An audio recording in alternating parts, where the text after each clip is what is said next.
Hi ಎಲ್ಲರಿಗೂ, ಇವತ್ತು ಹೊಸ ಪ್ಲೇಲಿಸ್ಟ್ ನ ಸ್ಟಾರ್ಟ್ ಮಾಡ್ತಿದ್ದೀವಿ. Enterprise DevOps for E engineering ಅಂತ.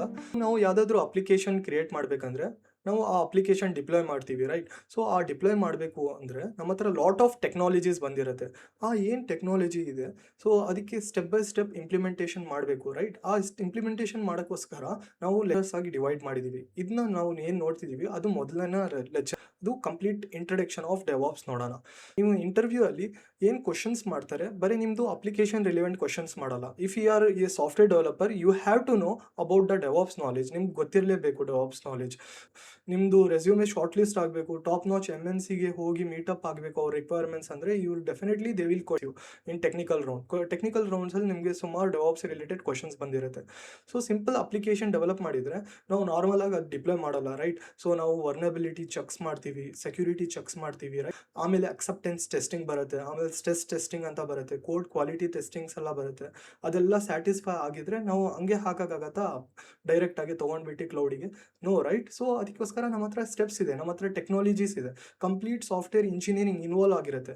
ಸೊ ಅದನ್ನ ಕಲಿಯೋಣ, ಟೂಲ್ಸ್ ಯಾವ್ದು ಇನ್ವಾಲ್ವ್ ಆಗಿರುತ್ತೆ, ಹೇಗೆ ಅಂತ ಹೇಳ್ಬಿಟ್ಟು at the end to end complete ಆಗಿ ಅಪ್ಲಿಕೇಶನ್ನ ನಾವು ಫ್ರಮ್ ಸ್ಕ್ರ್ಯಾಚ್ ಕೋಡಿಂದ complete deployment and till monitoring ತನಕ ನಾವು ಚೆಕ್ ಮಾಡೋಣ. ಓಕೆ, ನಮ್ಮದು ಆಫ್ಟರ್ ಡಿಪ್ಲಾಯ್ಮೆಂಟ್ ಹೇಗೆ ನಮ್ಮ ಪರ್ಫಾರ್ಮೆನ್ಸ್ ಮಾಡ್ತಿದೆ, ಕರೆಕ್ಟಾಗಿ ವರ್ಕ್ ಆಗ್ತಿದೆಯಾ ಕೋಡ್. ಏನಾದರೂ ಇಶ್ಯೂ ಆಗಿದ್ರೆ ನಾವು ಇಲ್ಲಿ ಗಿಟಬಲ್ಲಿ ಚೇಂಜಸ್ ಮಾಡಿದರೆ ಹೆಂಗೆ ರಿಫ್ಲೆಕ್ಟ್ ಮಾಡೋಣ ನಮ್ಮ ಕೋಡಲ್ಲಿ. ಸೊ ನಾವು ಮತ್ತೆ ಪುಲ್ ಮಾಡ್ಕೊಂಡು ಮತ್ತೆ ಸ್ಟಾರ್ಟಿಂಗಿಂದ ನಾವು ಇಂಜಿನಿಯರಿಂಗ್ ಮಾಡೋಕ್ಕಾಗಲ್ಲ, ರೈಟ್? ಸೊ ಒನ್ಸ್ ನಾವು ಸಿಂಪಲ್ ಗಿಟಬಲ್ ಚೇಂಜ್ ಮಾಡಿದರೆ ಏನಾದರೂ ಕೋಡ್ ಕಂಪ್ಲೀಟಾಗಿ ರಿಫ್ಲೆಕ್ಟ್ ಆಗೋದು, ಅದೆಲ್ಲ ಕಂಪ್ಲೀಟ್ ಸಾಫ್ಟ್ವೇರ್ ಇಂಜಿನಿಯರಿಂಗ್ ಇನ್ವಾಲ್ವ್ ಆಗಿರುತ್ತೆ.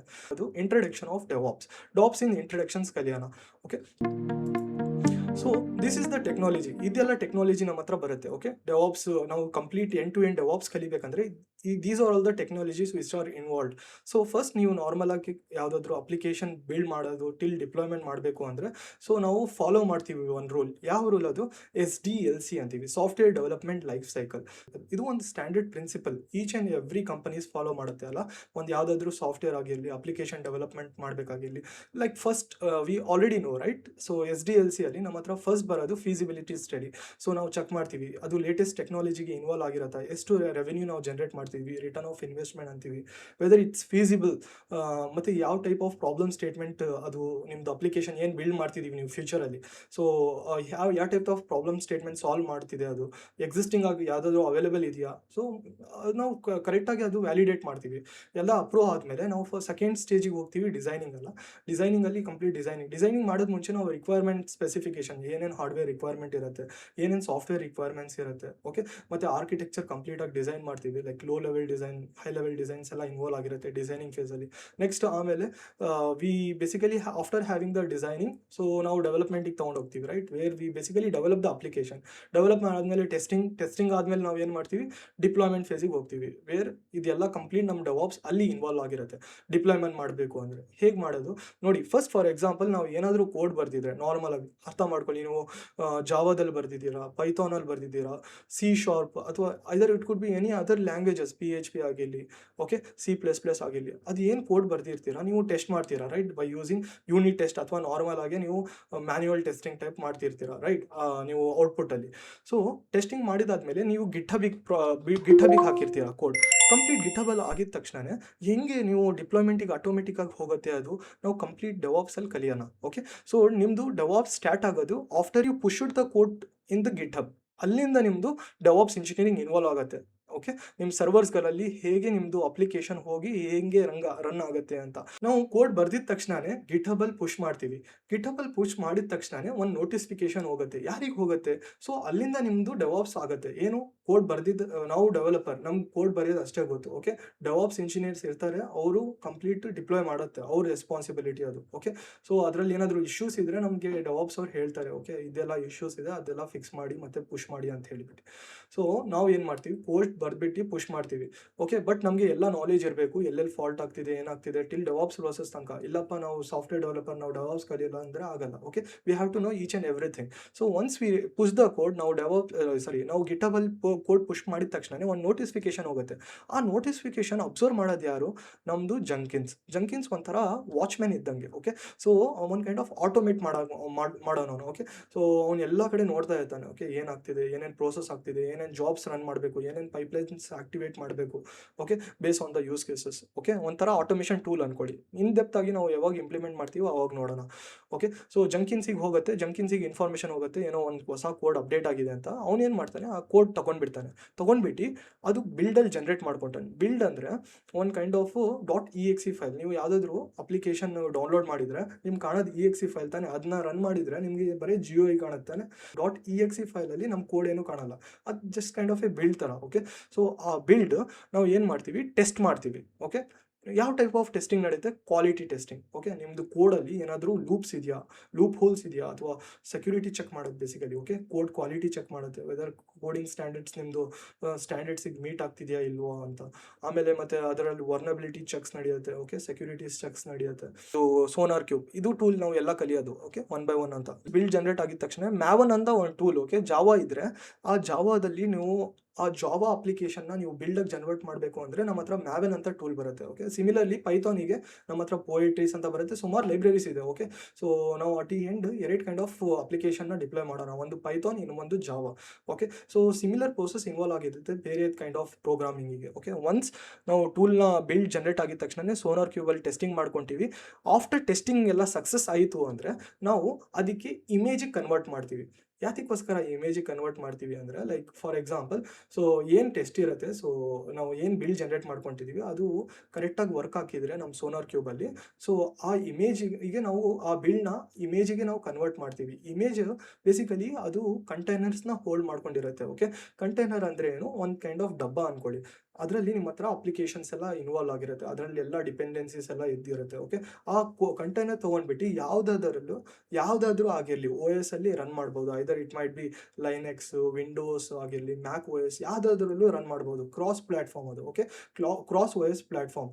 ಸೊ ಒನ್ಸ್ ನಾವು ಅದು ಇಮೇಜ್ನ ಕನ್ವರ್ಟ್ ಮಾಡಿದ ತಕ್ಷಣ ಆ ಇಮೇಜ್ ಎಲ್ಲ ಒಂದು ಕಡೆ ಸ್ಟೋರ್ ಮಾಡ್ಕೊಂಡಿರ್ತೀವಿ. ಅದಕ್ಕೆ ರೆಪಾಸಿಟರಿ ಅಂತೀವಿ. ಗಿಟ್ಹಬಲ್ಲಿ ಹೆಂಗೆ ಕೋಡ್ನ ನಾವು ಪುಷ್ ಮಾಡಿರ್ತೀವಿ, ಆ ಇಮೇಜ್ ಒಂದು ಕಡೆ ಪುಷ್ ಮಾಡ್ತೀವಿ, ಆರ್ಟಿಫ್ಯಾಕ್ಟ್ ಅಂತೀವಿ ಬೇಸಿಕಲಿ. ನೆಕ್ಸ್ಟ್ ನಾವು ಅದು ಅಲ್ಲಿಂದ ತಗೊಂಡ್ಬಿಟ್ಟು ನಾವು ಕೂಬರ್ನೆಟಿಸಿಗೆ ಸೆಂಡ್ ಮಾಡ್ತೀವಿ. ಕೂಬರ್ನೆಟಿಸ್ ಅಂದರೆ ಒಂದು kind of container orchestration tool ಅಂದ್ಕೊಳ್ಳಿ. ಓಕೆ, ಅದನ್ನ ಎಲ್ಲ ಆರ್ಕೆಸ್ಟ್ರೇಟ್ ಮಾಡುತ್ತೆ ಕಂಟೈನರ್ಸ್. ಓಕೆ, ಸೊ ಅದು ಅದರಲ್ಲಿ ನಮ್ಮ ಹತ್ರ ಸರ್ವರ್ಸ್ ಇರುತ್ತೆ, ಮಾಸ್ಟರ್ ನೋಡ್ಸ್ ಇರುತ್ತೆ. ಓಕೆ, ವರ್ಕರ್ ನೋಡ್ಸ್ ಇರುತ್ತೆ, ಎಲ್ಲ ಕಡೆ ಅಪ್ಲಿಕೇಶನ್ಸ್ನ ಹಾಕಿರ್ತೀವಿ. ಓಕೆ, ಸೊ ಒನ್ ಡೌನ್ ಆಗಿದ್ರೆ ಇನ್ನೊಂದು ಆಟೋ ಸ್ಕೇಲಿಂಗ್ ಆಗುತ್ತೆ, ಆಟೋ ಲೋಡ್ ಬ್ಯಾಲೆನ್ಸಿಂಗ್ ಎಲ್ಲ ಆಗುತ್ತೆ. ಓಕೆ, ಸೊ ಎಲ್ಲ ಇಲ್ಲಿ ಕಲಿತೀವಿ. ರೈಟ್, ಆಫ್ಟರ್ ನಾವು ಕೋಡ್ ಪುಷ್ ಮಾಡಿದ ತಕ್ಷಣ ಸೊ ನಾವು ಹೆಂಗೆ ವರ್ಕ್ ಆಗ್ತಿದೆ ನಮ್ಮದು ಸರ್ವರ್ಸ್ಗಳು ಅಂತ ನಾವು ಅದನ್ನ ಮಾನಿಟರ್ ಮಾಡ್ಬೋದು. ಪ್ರೊಮಿಥಿಸ್ ಮತ್ತು ಗ್ರಿಫಾನ ಯೂಸ್ ಮಾಡ್ಕೊಂಡು ನಾವು ಏನೇನು ನಮ್ಮ ಕಂಟೈನರ್ಸ್ ಇರುತ್ತೆ, ನಮ್ದು ಹೆಂಗೆ ಅಪ್ಲಿಕೇಶನ್ ರನ್ ಆಗ್ತಿದೆ ಕಂಪ್ಲೀಟಾಗಿ ಮ್ಯಾನೇಜ್ ಮಾಡ್ಕೊಳ್ಬೋದು. ಓಕೆ, ಮಾನಿಟರ್ ಮಾಡ್ಬೋದು. ಓಕೆ, ಸೊ ಟೆರಾಫಾರ್ಮ್ ಅಂತಲೂ ಇದೆ. ನಾವು ಟೆರಾಫಾರ್ಮ್ಸ್ ಹೆಂಗೆ ನಾವು ಟೆರಾಫಾರ್ಮ್ ಮತ್ತು ಆನ್ಸಿಮಲ್ಸು ಟೆಕ್ನಾಲಜೀಸ್ನ ಹೆಂಗೆ ಇನ್ವಾಲ್ವ್ ಮಾಡ್ತೀವಿ ಇಲ್ಲಿ ಈ ಪ್ರೋಸೆಸ್ಸಲ್ಲಿ ಅಂತ ಅದನ್ನು ಕಲಿ. ಫಸ್ಟ್ ಥಿಂಗ್ ನಾವು ನೋಡೋದು AWS. ಓಕೆ, ಸೊ ನೀವು ನೋಡಿರ್ಬೋದು, ಇಲ್ಲಿ ನೀವು ಕೆಳಗೆ ನೋಡಿರ್ಬೋದು. ಸೊ ಕೋಡ್ ಇದೆ, ಆ ಕೋಡ್ ತೊಗೊಂಡ್ಬಿಟ್ಟು ನಾವು ಬಿಲ್ಡಲ್ಲಿ ಜನರೇಟ್ ಮಾಡ್ತೀವಿ. ಇಲ್ಲಿ ಮ್ಯಾವನ್ ಯೂಸ್ ಮಾಡ್ಕೊಂಡು ಹೆಂಗೆ ಬಿಲ್ಡಲ್ಲಿ ಜನರೇಟ್ ಮಾಡ್ತೀವಿ ಬೇಸಿಕಲಿ ನಾವು ಪುಷ್ ಮಾಡಿರ್ತೀವಿ ಗಿಟಬಲ್ಲಿ. ಓಕೆ, ಜಂಕಿನ್ಸ್ ನೋಡ್ತಾ ಇರುತ್ತೆ. ಬಿಲ್ಡ್ ಜನರೇಟ್ ಮಾಡಿದ ತಕ್ಷಣ ಆ ಬಿಲ್ಡ್ ತೊಗೊಂಡು ಟೆಸ್ಟಿಂಗ್ ಮಾಡ್ತೀವಿ ಸೋನಾರ್ ಕ್ಯೂಬಲ್ಲಿ. ಟೆಸ್ಟಿಂಗ್ ಮಾಡಿದ ತಕ್ಷಣ ಆ ಟೆಸ್ಟಿಂಗಲ್ಲಿ ನಾವು ಕ್ವಾಲಿಟಿ ಚೆಕ್ ಮಾಡ್ತೀವಿ. ಒನ್ಸ್ ಕ್ವಾಲಿಟಿ ಚೆಕ್ ಆಗಿದ ತಕ್ಷಣ ಏನು ಬಿಲ್ಡ್ ಇದೆ ಅದು ಪ್ಯಾಕೇಜ್ ಮಾಡ್ತೀವಿ, ಅದಕ್ಕೆ ಡಾಕರ್ ಇಮೇಜಿಗೆ. ಆಮೇಲೆ ಆ ಡಾಕರ್ ಇಮೇಜ್ ಎಲ್ಲೋ ಒಂದು ಕಡೆ ಸ್ಟೋರ್ ಮಾಡಿರ್ತೀವಿ. ರೈಟ್, ಆರ್ಟಿಫ್ಯಾಕ್ಟಲ್ಲಿ ಸ್ಟೋರ್ ಮಾಡಿದ ತಕ್ಷಣ ಅಲ್ಲಿಂದ ತೊಗೊಂಡ್ಬಿಟ್ಟು ನಾವು ಡಿಪ್ಲಾಯ್ ಮಾಡೋದು. ಎಲ್ಲಿ? ಒಂದು ಕೂಬರ್ನೆಟಿಸ್ ಕ್ಲಸ್ಟರ್ ಆಗಿರಲಿ, ಅಥವಾ AWS ಆಗಿರಲಿ, ಅಶ್ಯೂರ್ ಆಗಿರಲಿ, ಅಥವಾ ಗೂಗಲ್ ಕ್ಲೌಡಲ್ಲಿ ಆಗಿರಲಿ, ಎಲ್ಲ ಕಡೆ ಹಾಕಿದ ತಕ್ಷಣ ನಾವು ಅದನ್ನ ಮಾನಿಟರು ಮಾಡಬೇಕು. ವಿತ್ ದ ಹೆಲ್ಪ್ ಆಫ್ ಪ್ರೊಮಿಥಿಸ್ ಮತ್ತು ಗ್ರಿಫಾನ ಇಂದ ನಾವು ಆ ಟೂಲ್ನ ಮಾನಿಟರ್ ಮಾಡೋಣ. ಓಕೆ, ಸೊ ಕೆಲವೊಂದು ಪಾಯಿಂಟ್ಸ್ ಇದೆ, ಸೊ ಪ್ರಾಕ್ಟಿಕಲ್ ವೇಯಲ್ಲಿ ನಾವು ಅಂಡರ್ಸ್ಟ್ಯಾಂಡ್ ಮಾಡೋಣ. ಓಕೆ, ಇಮ್ಯಾಜಿನ್ ಮಾಡ್ಕೊಳ್ಳಿ. ಓಕೆ, ನಿಮ್ಮ ಹತ್ರ ಒಂದು ಅಪ್ಲಿಕೇಶನ್ ಇದೆ. ಓಕೆ, ನಾವು ಆ್ಯಪ್ ಅಂತ ಬರಿತೀನಿ. ಓಕೆ, ಆ್ಯಪ್ 1 ಅಂತ. ಇದು ಜಾವಾ ಆಗಿರಲಿ ಅಥವಾ ನಾವು ಪೈಥಾನ್ ಅಂತ ಯಾವುದಾದ್ರೂ ಆಗಿರಲಿ. ಓಕೆ, ಸೊ ಒಂದು ಅಪ್ಲಿಕೇಶನ್ ಇದೆ ನಿಮ್ಮ ಹತ್ರ. ಓಕೆ, ಈ ಅಪ್ಲಿಕೇಶನ್ ಬರೀ ರನ್ ಆಗೋದು ವಿಂಡೋಸಲ್ಲಿ ಅಂದ್ಕೊಳ್ಳಿ. ಓಕೆ, ಸೊ ವಿಂಡೋಸಲ್ಲಿ ಈಗ ನೀವು ಈ ಡಿಪ್ಲಾಯ್ ಮಾಡಬೇಕಂದ್ರೆ ಏನು ಮಾಡ್ತೀರಾ, ನಿಮ್ಮ ಹತ್ರ ಒಂದು ಸರ್ವರ್ ಬೇಕಾಗುತ್ತೆ. ರೈಟ್, ನಾವು ಟ್ರೆಡಿಷನಲ್ ಅಪ್ರೋಚ್ ಮಾಡ್ತಿರೋದು. Okay, traditional approach. Okay, traditional ಅಪ್ರೋಚಲ್ಲಿ ಜಸ್ಟ್ ಇಮ್ಯಾಜಿನ್ ಮಾಡ್ಕೊಳ್ಳಿ, ನಮ್ಮ ಹತ್ರ ಒಂದು ಸರ್ವರ್ ಬೇಕಾಗಿರುತ್ತೆ. ರೈಟ್, ಹತ್ರ ಆ ಸರ್ವರಲ್ಲಿ 2 GPU ಇದೆ. ಓಕೆ, 2 RAM ಇದೆ. ಓಕೆ, ಮತ್ತು 80 GB ಆಫ್ ಸ್ಟೋರೇಜ್ ಇದೆ. ಓಕೆ, ಸೊ ಇದು ಎಷ್ಟು ರಿಕ್ವೆಸ್ಟ್ ಹ್ಯಾಂಡಲ್ ಮಾಡುತ್ತೆ? 500 ರಿಕ್ವೆಸ್ಟ್ಗಳು ಹ್ಯಾಂಡಲ್ ಮಾಡುತ್ತೆ. ರಿಕ್ವೆಸ್ಟ್ ಅಂದರೆ ನಿಮ್ಮ ಅಪ್ಲಿಕೇಶನಿಗೆ 500 request per second. Okay, so ಕನ್ಕರೆನ್ಸಿನೇ ಅನ್ಕೊಳ್ಳಿ. ಓಕೆ, ಕನ್ಕರೆನ್ಸಿ ಅಂದರೆ ಟೋಟಲ್ ಯೂಸರ್ಸ್ 500 ಜನ. ಓಕೆ, ಒಂದ್ಸತಿ ಸರ್ವರ್ ಕ್ರಿಯೇಟ್ ಮಾಡಿಬಿಟ್ಟು ಇದು ಒಂದು ಸರ್ವರ್. ಓಕೆ, ಸರ್ವರ್ 1 ಅಂತ ತೊಗೊತೀವಿ. ಇದು ನಿಮಗೆ ಬೀಳ್ತಿದೆ. ಓಕೆ, 25 ಲಕ್ಷ ಈ ಸರ್ವರಿಗೆ. ಓಕೆ, 25 lakhs rupees ಬೀಳ್ತಿದೆ. ನೀವು ಡೈರೆಕ್ಟಾಗಿ ಈ ಅಪ್ಲಿಕೇಶನ್ನ ರನ್ ಮಾಡೋಗತ್ತಾ? ಸರ್ವರ್ ತೊಗೊಂಡ್ಬಿಟ್ಟು ನೀವು ಹಾಕಿದ್ದೀರಾ, ಸೆಟ್ ಮಾಡಿದ್ದೀರಾ. ಸೊ ಅದಕ್ಕೆ ಪವರು ಕೊಡಬೇಕಾಗತ್ತೆ, ರೈಟ್? ನಾವು ಪವರ್ ಕನ್ಸ್ಯೂಮ್ಷನ್ನು ತೊಗೊಳ್ಬೇಕಾಗತ್ತೆ, ಪವರ್ ಕೊಡಬೇಕಾಗತ್ತೆ. ಮತ್ತು ಅದು ಹೀಟ್ ಆಗಿದ್ರೆ ನಾವು ಕೂಲೆಂಟು ಪ್ರೊವೈಡ್ ಮಾಡಬೇಕಾಗತ್ತೆ, ಕೂಲೆಂಟ್. ಓಕೆ, ಸರ್ವರ್ ಇಟ್ಟಿದ್ದೀರಾ. Okay, so this is nothing but your hardware part. ನೀವು ಹಾರ್ಡ್ವೇರ್ ಎಲ್ಲ ಸೆಟ್ ಮಾಡಿದ್ದೀರಾ. ಓಕೆ, ನಾವು ಅಪ್ಲಿಕೇಶನ್ ತೊಗೊಂಡು ಬಂದು ರನ್ ಮಾಡೋಕ್ಕಾಗಲ್ಲ, ಯಾಕಂದರೆ ನನ್ನ ಹತ್ರ OS ಬೇಕು, ಯಾವುದಾದ್ರೂ OS ಇನ್ಸ್ಟಾಲ್ ಮಾಡಬೇಕು, ರೈಟ್? ಅಸ್ಯೂಮ್ ಮಾಡ್ಕೊಳ್ಳಿ ನೀವು ವಿಂಡೋಸ್ OS ಸೆಟ್ ಮಾಡಿದ್ದೀರಾ. ವಿಂಡೋಸ್ OS ಇನ್ಸ್ಟಾಲ್ ಆಗಿದ ತಕ್ಷಣವೇ ನೀವು ಅದ್ರ ಮೇಲ್ಗಡೆ ನೀವು ಅಪ್ಲಿಕೇಶನ್ನ ನೀವು ಹಾಕ್ಬೋದು. ಓಕೆ, ನಮ್ಗೆ ಗೊತ್ತಿದೆ 500 ಜನ ರಿಕ್ವೆಸ್ಟ್ನ ಹ್ಯಾಂಡಲ್ ಮಾಡ್ತಾರೆ ಅಂತ. ಓಕೆ, ಸೊ ಇದೆಲ್ಲ ಯೂಸರ್ಸ್ ನಿಮ್ಮದು. ಓಕೆ, ಸೊ ಒನ್ ಯೂಸರ್ ಬಂದಿದ ತಕ್ಷಣವೇ ಅವ್ನು ಏನು ಮಾಡ್ತಾನೆ? ಲೋಡ್ ಬ್ಯಾಲೆನ್ಸಿಗೆ ಹಿಟ್ ಮಾಡ್ತಾನೆ. ಲೋಡ್ ಬ್ಯಾಲೆನ್ಸರ್ ಅಂತ ಇರ್ತಾನೆ. ಲೋಡ್ ಬ್ಯಾಲೆನ್ಸರ್ ಹಿಟ್ ಮಾಡಿದ ತಕ್ಷಣವೇ ಸೊ ಇದು ಆರಾಮಾಗಿ ಮಾಡ್ಬೋದು. ಒನ್ ಯೂಸರ್ ನಿಮ್ಮದು ಅಪ್ಲಿಕೇಶನ್ ರಿಕ್ವೆಸ್ಟ್ ಕಳಿಸ್ತಾನೆ. ಓಕೆ, ಅವನಿಗೆ ರೆಸ್ಪಾನ್ಸ್ ನಿಮ್ದು ಏನು ಅಪ್ಲಿಕೇಶನ್ ಇದೆ ಅವನಿಗೆ ಕಾಣುತ್ತೆ, ರೈಟ್? ರೆಸ್ಪಾನ್ಸ್ ಕಾಣುತ್ತೆ. ಓಕೆ, ಸೊ ಇದು ಆರಾಮಾಗಿ ಆಗ್ತಾ ಇರತ್ತೆ. ಟೋಟಲ್ ನಿಮ್ಮದು 500 ಜನ ಬಂದರು. ಓಕೆ, 500 ಜನ ತನಕ ಹ್ಯಾಂಡಲ್ ಮಾಡ್ತಿದೆ. ಓಕೆ, 500 ಮೆಂಬರ್ಸ್ ತನಕ, ಯೂಸರ್ಸ್ ತನಕ ನಿಮ್ಮದು ಅಪ್ಲಿಕೇಶನ್ಸ್ ನೀಟಾಗಿ ಪರ್ಫಾರ್ಮ್ ಆಗ್ತಿದೆ. ಇಮ್ಯಾಜಿನ್ ಮಾಡ್ಕೊಳ್ಳಿ, ಒಂದೇ ಸತಿ 1000 ಜನ ಬಂದುಬಿಟ್ರು ನೀವು ಅಪ್ಲಿಕೇಶನ್ ಯೂಸ್ ಮಾಡೋಕ್ಕೆ. ಆವಾಗ ಏನಾಗುತ್ತೆ? ನಿಮ್ಮದು ಒಂದೇ ಸರ್ವರ್ ಅಲ್ಲ, ನಿಮ್ಮ ಸರ್ವರ್ ಏನಾಗುತ್ತೆ? ಡೌನ್ ಆಗಿಬಿಡುತ್ತೆ. ನಿಮ್ಮ ಸರ್ವರ್ ಡೌನ್ ಆಗುತ್ತೆ. ಅದು ಇಲ್ಲಿ ಸಿಂಗಲ್ ಪಾಯಿಂಟ್ ಆಫ್ ಫೇಲ್ಯೂರ್ ಇರುತ್ತೆ. ಸಿಂಗಲ್ ಪಾಯಿಂಟ್ ಆಫ್ ಫೇಲ್ಯೂರ್ ಅಂತೀವಿ. ರಿಕ್ವೆಸ್ಟ್ ಎಷ್ಟು ಹ್ಯಾಂಡಲ್ ಮಾಡುತ್ತೆ? 500. ಒಂದೇ ಸಾರಿ 1000 ರಿಕ್ವೆಸ್ಟ್ ಬಂದುಬಿಟ್ಟಿದೆ. ನೀವು ಇದು ನೋಡಿರ್ಬೋದು, ರೈಟ್? ಸೊ VTU ಯಾವಾಗ ರಿಸಲ್ಟ್ಸ್ ಬಂದಿರುತ್ತೆ ಅವಾಗ ನೀವು ಫೀಲ್ ಮಾಡಿರ್ಬೋದು, ರೈಟ್? ನಮ್ದು ಸರ್ವರ್ ಒಂಥರ ಲ್ಯಾಗ್ ಆಗ್ದಂಗೆ, ಒಂದು ಡೌನ್ ಆಗ್ದಂಗೆ. ಇದು ಬೇಸಿಕಲಿ ಮ್ಯಾಕ್ಸಿಮಮ್ ಯೂಸರ್ಸ್ ಅದನ್ನ ಆಕ್ಸೆಸ್ ಮಾಡ್ತಾ ಇರ್ತಾರೆ. ಸಿಮಿಲರ್ಲಿ ನೀವು IRTC ಅಲ್ಲಿ ತತ್ಕಾಲ್ನ ಬುಕ್ಕಿಂಗ್ ಮಾಡಬೇಕು ಅಂದರೆ ಆ ಥರನೇ ಫೀಲ್ ಮಾಡಿರ್ಬೋದು. Okay, because of improper server setups. Okay, so ಇದಾಗಿರಲಿ. Next, so this is the case. ಈಗ 1000 ಜನ ಬಂದಿದ್ದ ತಕ್ಷಣವೇ ಸೊ ಏನು ಮಾಡುತ್ತಿದ್ದು? ನಾವು ನಿಮ್ಮದು ಸರ್ವರ್ ಡೌನ್ ಆಗಿಬಿಡುತ್ತೆ, ಯಾರು ಆಕ್ಸೆಸ್ ಮಾಡೋಕ್ಕಾಗಲ್ಲ, ನಿಮ್ಮ ಬಿಸ್ನೆಸ್ ಲಾಸ್ ಆಗಲ್ಲ ಇಲ್ಲಿ. ಓಕೆ, ಸೊ ಅದಕ್ಕೋಸ್ಕರ ಏನು ಮಾಡ್ತೀರಾ? ಸೊ ಓಕೆ ಅಪ್ಪ 1000 ಜನ ಅಲ್ಲ, ಸೊ ಇನ್ನೊಂದು 500 ಜನ ಇರುವಂಥ ಇನ್ನೊಂದು ಸರ್ವರ್ ಸೆಟಪ್ ಮಾಡಬೇಕು ಅಂತ ಏನು ಮಾಡ್ತೀರಾ ನೀವು? ಸೊ ಸೇಮ್ ಥಿಂಗ್, ಹೆಂಗೆ ಸರ್ವರ್ ನೀವು ಇಟ್ಟಿದ್ರಿ ಮೊದಲೇ ಸರ್ವರ್ 2 GPUs, 2 GB ರ್ಯಾಮಿಂದು. ಓಕೆ, ಮತ್ತು 80 ಸ್ಟೋರೇಜ್ ಇಂದು ಹಾರ್ಡ್ವೇರ್ ಏನಿದೆ, ಇನ್ನೊಂದು ಹಾರ್ಡ್ವೇರ್ ಸೆಟಪ್ ಮಾಡ್ತೀರಾ, ರೈಟ್? ಇನ್ನೊಂದು ಹಾರ್ಡ್ವೇರ್ ಹಾಕಿರ್ತೀರಾ. Okay, 2 GB same GPU 2 GB RAM ಮತ್ತು 80 GB ಸ್ಟೋರೇಜಿಂದು. ಅದ್ರ ಒಳಗೆ ಮತ್ತೆ OS ಇನ್ಸ್ಟಾಲ್ ಮಾಡ್ತೀರಾ. ವಿಂಡೋಸ್ ಓಪನ್ ಮಾಡಿಬಿಟ್ಟು ನೀವು ಅದರಲ್ಲಿ ಅಪ್ಲಿಕೇಶನ್ ಮತ್ತೊಂದು ಹಾಕ್ತೀರಾ, ಸೇಮ್ ಅಪ್ಲಿಕೇಶನ್. ಓಕೆ, ಸೊ ಇಲ್ಲೂ ವಿಂಡೋಸ್ ಇರುತ್ತೆ. So same. ಈಗ ಎಷ್ಟು ಅಪ್ಲಿಕೇಶನ್ ಆಯಿತು? 2 ಅಪ್ಲಿಕೇಶನ್. ಈಗ 1000 ಯೂಸರ್ ಬಂದ್ರಪ್ಪ, 800 ಯೂಸರ್ ಹ್ಯಾಂಡಲ್ ಮಾಡತ್ತಾ? ಹೌದು. ನಮ್ದು ಲೋಡ್ ಬ್ಯಾಲೆನ್ಸರ್ ಅಂದರೆ ಒಂದು ಕೈಂಡ್ ಆಫ್ ಅದು ಡಿಸ್ಟ್ರಿಬ್ಯೂಟರ್, ಟ್ರಾಫಿಕ್ ಡಿಸ್ಟ್ರಿಬ್ಯೂಟರ್ ಅಂದ್ಕೊಳ್ಳಿ. ಓಕೆ, ಸೊ ನಮ್ಗೆ ಹತ್ರ FI ಲೋಡ್ ಬ್ಯಾಲೆನ್ಸರ್ ಅಂತ ಇರುತ್ತೆ. ನಾವು ಪ್ರಾಕ್ಟಿಕಲಿ ಅಲ್ಲಿ ನೋಡೋಣ. ಓಕೆ, ಜಸ್ಟ್ ಹೈ ಲೆವೆಲ್ ಅರ್ಥ ಮಾಡ್ಕೊಳ್ಳಿ. 800 ಜನ ಯೂಸರ್ ಬಂದರು. ಓಕೆ, ನಿಮ್ಮದು ರಿಕ್ವೆಸ್ಟ್ ಬಂದುಬಿಡ್ತು. ಓಕೆ, ಸೊ ಇದೇನು ಮಾಡುತ್ತೆ? ಸೊ 500 ಜನಕ್ಕೆ ಇಲ್ಲಿಗೆ ಕಳಿಸುತ್ತೆ 500. ಉಳಿದಿದ್ದೆಷ್ಟು? 300 ಜನಕ್ಕೆ ಇಲ್ಲಿಗೆ ಕಳಿಸ್ತತ್ತೆ, ರೈಟ್? ಸೊ 300 ಜನಕ್ಕೆ ಇಲ್ಲಿಗೆ ಕಳಿಸುತ್ತೆ, ರೈಟ್? ಯೂಸರ್ಸಿಗೆ. ಓಕೆ, ಸೊ ಅದು ಪ್ರಾಪರಾಗಿ ವರ್ಕ್ ಆಗ್ತಿರುತ್ತೆ. ಇಮ್ಯಾಜಿನ್ ಮಾಡ್ಕೊಳ್ಳಿ, 1000 ಜನ ಬಂದಿದ್ರೆ ಹ್ಯಾಂಡಲ್ ಮಾಡುತ್ತಾ? 500 ಅಂತ ಸ್ಲಿಟಪ್ ಮಾಡ್ಕೊಳ್ಳುತ್ತೆ, ರೈಟ್? ಇಮ್ಯಾಜಿನ್ ಮಾಡ್ಕೊಳ್ಳಿ. ಈಗ 1500 ಜನ ಬಂದುಬಿಡ್ತು ಯೂಸರ್ಸ್. ಅವಾಗ ಮತ್ತೊಂದು ಅಪ್ಲಿಕೇಶನ್, ಮತ್ತೊಂದು ಸರ್ವರ್ ಹಾಕಬೇಕು. ನನಗೆ ಗೊತ್ತು ಒಂದು ಸರ್ವರಿನ ಕಾಸ್ಟು 25 ಲಕ್ಷ. ಇನ್ನೊಂದು ತೊಗೊಂಡು ಬಂದು ಹಾಕಿದ್ವಿ ನಾವು. ಸೊ ಇನ್ನೊಂದು 25 ಲಕ್ಷ, ಇಲ್ಲ 50 ಲಕ್ಷ ಆಗಿಬಿಡ್ತು. ನಿಮ್ಮ ಬಜೆಟ್ ಇರೋದು ಪ್ರಾಜೆಕ್ಟಿಂದೇ ಒಂದು 70 ಲಕ್ಷ ಅಂದ್ಕೊಳ್ಳಿ. ನೀವು ಔಟ್ ಆಫ್ ಬಜೆಟಿಗೆ ತೊಗೊಂಡ್ಬಿಟ್ಟು ಮತ್ತೊಂದು ಅಪ್ಲಿಕೇಶನ್ ಹಾಕಬೇಕಾಗತ್ತೆ ಇಲ್ಲಿ. ಓಕೆ, ಸರಿಯಪ್ಪ, ನೀವು ತೊಗೊಂಡು ಬಂದು ಹಾಕ್ಕೊಂಡಿದ್ರಿ ಇಲ್ಲಿ same kind of application. Okay, same kind of server setup ಮಾಡಿದ್ರಿ. ಸೊ 1500 ಯೂಸರನ್ನು ಹ್ಯಾಂಡಲ್ ಮಾಡುತ್ತೆ. ಓಕೆ, ಒಂದೇ ಸತಿ ನೆಕ್ಸ್ಟ್ ದಿನ, ಒಂದು ದಿನವೇ ಅಷ್ಟೇ ಇಷ್ಟು ಜನ ಯೂಸರ್ಸ್ ಇರೋದು. ಒನ್ ಡೇ ಅಲ್ಲಿ ಇಷ್ಟೇ ಜನ ಯೂಸರ್ ಬಂದಿದ್ದಾರೆ. ನೆಕ್ಸ್ಟು ರಿಮೈನಿಂಗ್ ಎಲ್ಲ ವರ್ಷದಲ್ಲಿ ಒಂದೇ ದಿವಸದಲ್ಲಿ ಇಷ್ಟಿರೋದು. ಓಕೆ, ಮಿಕ್ಕಿದ ದಿವಸದಿಂದ ಬರೀ ನಿಮ್ಮ 300 ಜನನೇ ಆ್ಯಕ್ಟಿವ್ ಯೂಸರ್ಸ್. ಓಕೆ, ಆಗ ಇದು ಸರ್ವರ್ ವೇಸ್ಟ್ ಆಗುತ್ತೆ, ಇದು ಸರ್ವರ್ ವೇಸ್ಟ್ ಆಗುತ್ತೆ, ಬರೀ ಒಂದೇ ಆಕ್ಟಿವ್ ಆಗಿ ನಡೀತಾ ಇರುತ್ತೆ, ರೈಟ್. 300 ಜನ ಆರಾಮಾಗಿ ಇದು ಒಂದೇ ಸರ್ವರ್ ಹ್ಯಾಂಡಲ್ ಮಾಡ್ತಾ ಇರುತ್ತೆ. ಸೊ ನಿಮ್ಮದು ಎಷ್ಟು 50 ಲಕ್ಷ ನಿಮ್ಗೆ ಲಾಸ್ ಆದಂಗೆ, right. So this is not A good approach. It also not take minutes, right. So ಈಗ ಸರ್ವರ್ ಸೆಟಪ್ ಮಾಡಬೇಕಂದ್ರೆ it's not A minute process, ನಿಮಗೆ ಸುಮಾರು ಡೇಸ್ ಬೇಕಾಗುತ್ತೆ, ರೈಟ್. ಸೊ ಒಂದು ದಿನ ಕಂಪ್ಲೀಟಾಗಿ ಬೇಕಾಗುತ್ತೆ, ನಿಮಗೆ ಇನ್ಫ್ರಾಸ್ಟ್ರಕ್ಚರ್ ಟೀಮ್ ಬೇಕಾಗುತ್ತೆ ಸೆಟಪ್ ಮಾಡೋಕ್ಕೆ. ಇಲ್ಲ ನೀವೇ ಆಗಿ ಮಾಡ್ತೀವಿ ಅಂದರೆ it will take lot of time. Configuration ಮಾಡಬೇಕಾಗಿರುತ್ತೆ, ನೆಟ್ವರ್ಕ್ ಹಾರ್ಡ್ವೇರ್ ಸೆಟಪ್ ಮಾಡಿಬಿಟ್ಟು ಎಲ್ಲ ಡಿಪ್ಲಾಯ್ಮೆಂಟ್ ಮಾಡಬೇಕಾಗಿರುತ್ತೆ, ರೈಟ್. ಅವಾಗ ತನಕ ಎಲ್ಲ ಯೂಸರ್ಸ್ ಹೋಗ್ಬಿಡ್ತಾರೆ, ಒಂದೇ ದಿವಸದಲ್ಲಿ ಇರೋದು ಆ್ಯಕ್ಟಿವ್ ಯೂಸರ್ಸ್, ಅದು ಹೋಗ್ಬಿಟ್ರೆ ಬಿಸ್ನೆಸ್ ಲಾಸ್ ಆಗುತ್ತೆ. ಸೊ ಅದಕ್ಕೋಸ್ಕರ ನಾವು ಇನ್ಸ್ಟೆಡ್ ಆಫ್ ಬೈಯಿಂಗ್ ದಿಸ್ ನಾವು ಏನು ಮಾಡ್ತೀವಿ, ಕ್ಲೌಡ್ನ ಯೂಸ್ ಮಾಡ್ಕೊತೀವಿ. ಕ್ಲೌಡ್ ಪ್ಲ್ಯಾಟ್ಫಾರ್ಮ್ಸ್ಗಳು, ಕ್ಲೌಡ್ ಪ್ಲ್ಯಾಟ್ಫಾರ್ಮ್ ಏನು ಯಾವ್ದಾದಿದೆ ನಮ್ಗೆ ಗೊತ್ತಿರೋಂಗೆ ನಾವು ನೋಡಿದ್ದೀವಿ AWS ಅಂತ, ರೈಟ್. ಅಮೆಝಾನ್ ವೆಬ್ ಸರ್ವಿಸ್, ಮತ್ತು ನಮ್ಮ ಹತ್ರ ಮೈಕ್ರೋಸಾಫ್ಟ್ ಅವ್ರದ್ದು ಅಜೂರ್ ಇದೆ, ಮತ್ತು ಯಾವುದು ಗೂಗಲ್ ಕ್ಲೌಡ್ ಇದೆ ನಮ್ಮ ಹತ್ರ, ಮತ್ತು ನಾವು ಸೇಲ್ಸ್ ಫೋರ್ಸ್ ಅಂತ ಬರುತ್ತೆ. So these all the clouds. ಇದು ಏನು ಕ್ಲೌಡ್ ಪ್ಲ್ಯಾಟ್ಫಾರ್ಮ್ಸ್ಗಳು ಏನು ಮಾಡುತ್ತೆ, ಕ್ಲೌಡ್ ಪ್ಲ್ಯಾಟ್ಫಾರ್ಮ್ಸ್ ಏನು ಮಾಡುತ್ತೆ, ಅವ್ರದ್ದು ಒಂದು ಇನ್ಫ್ರಾಸ್ಟ್ರಕ್ಚರ್ ಇರುತ್ತೆ, ಓಕೆ. ನೀವು ಜಸ್ಟ್ ಸೈನ್ ಅಪ್ ಮಾಡ್ಕೊಂಡ್ರೆ ಒಂದು ಇನ್ಫ್ರಾಸ್ಟ್ರಕ್ಚರ್ ಪ್ಲ್ಯಾಟ್ಫಾರ್ಮ್ ಕೊಟ್ಟಿರ್ತಾರೆ, ಅದರಲ್ಲಿ ನಾವು ಎಷ್ಟು ಬೇಕಾದರೂ ಸರ್ವರ್ ಸೆಟಪ್ ಮಾಡ್ಬೋದು. ಇದು ಸರ್ವರ್ 1 ಅಂತ ತಿಳ್ಕೊಳ್ಳಿ, ಓಕೆ. ಅದರಲ್ಲಿ ನೀವು ಬೈ ಮಾಡ್ಬೋದು, ಓಕೆ. ನನಗೆ ಒಂದು 4 CPU ಇದ್ದು, ಮತ್ತು 8 ರ್ಯಾಮು, ಮತ್ತು 80 GB ಆಫ್ ಸ್ಟೋರೇಜ್. ಅದ್ರ ಮೇಲೆ ಅದೇ ನಾವು OS ಯಾವ್ದು ಬೇಕಾದರೂ ಇನ್ಸ್ಟಾಲ್ ಮಾಡ್ಬೋದು, ಅಲ್ಲಿ ನಾವು ಅಪ್ಲಿಕೇಶನ್ನ ರನ್ ಮಾಡ್ಬೋದು, ಓಕೆ.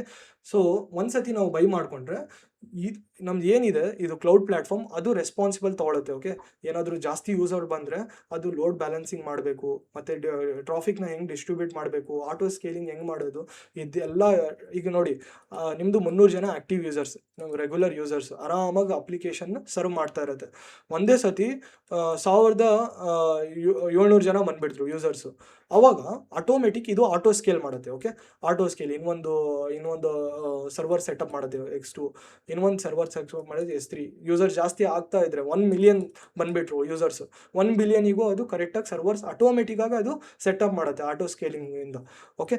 ಸೊ ನಿಮ್ಮ ಅಪ್ಲಿಕೇಶನಿಗೆ ತೊಂದರೆನೇ ಇರಲ್ಲ, you need not to care about, okay.